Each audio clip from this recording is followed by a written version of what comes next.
So to start us off, could you tell me a little about, like, a lot of things we did I was kind of confused about, like, does that all come from like different kinds of symbolism? Every movement in tea ceremony, or most movements in tea ceremony, have two components. The first and most important component is a practical one.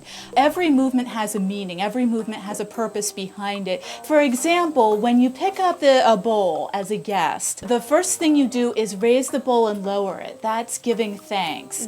And then you turn the bowl, so that way you're turning the front away from you, so you're not making the good side of the bowl dirty.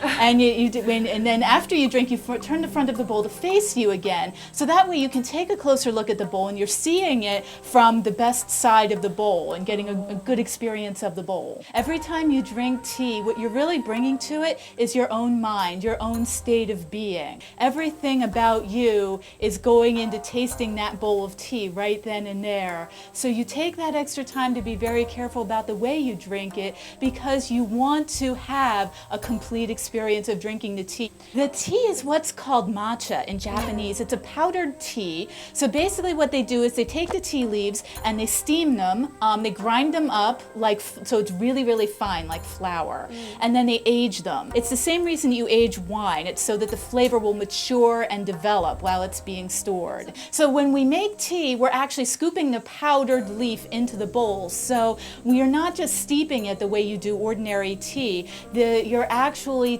drinking the powder and you're drinking the whole leaf. So you get more of the vitamins and the minerals that are in the plant, the tea plant itself, than you would otherwise if you were just drinking a steeped tea. When we practice tea ceremony, we really try to develop our own minds, a very specific mindset. So we want to be very tranquil and very peaceful as we're doing tea ceremony, and we also want to be very focused as the host. But the guests also try to develop that kind of mindset. So somebody who studies tea for a very long time tries to develop that sense of inner tranquility and inner focus on what the host is doing. So by really focusing on what the host is doing, what the guests are doing is sharing in the host's mindset and sharing in that tranquility. So it kind of becomes almost like a moving group meditation.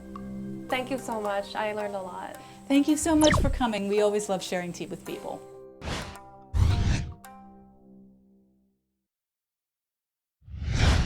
I am in the honorable presence of Chris Rosinski, Thank you. leader of the Taiko ensemble at the Shofuso Japanese Garden and House.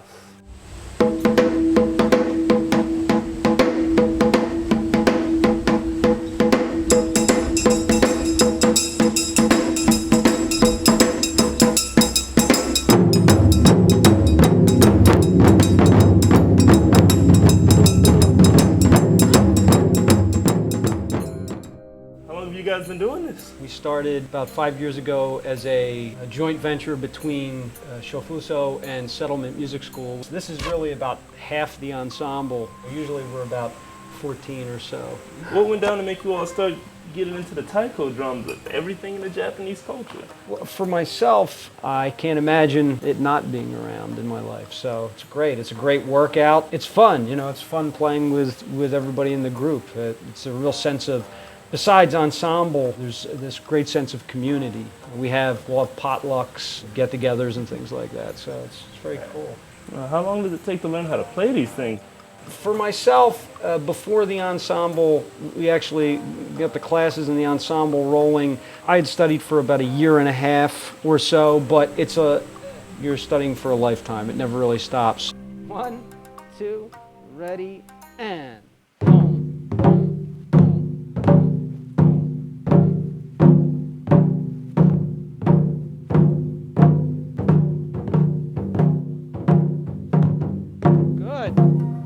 You're now taiko players. Oh boy! It's been fun coming out. This is Chris Rosinski here in Shofuso Japanese Garden and House out in Philadelphia. Team D&D out.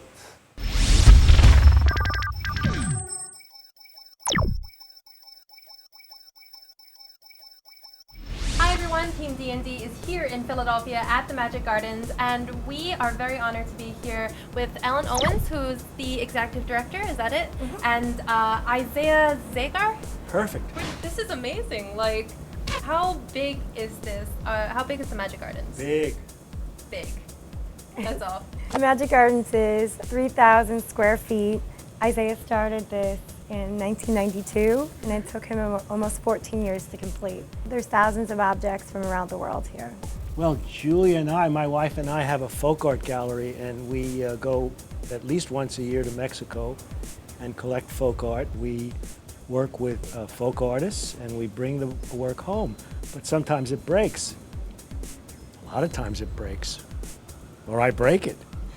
No, but we try and sell it, but it gets old too, and I get to use it. Like right behind you is the work of Luis Valencia.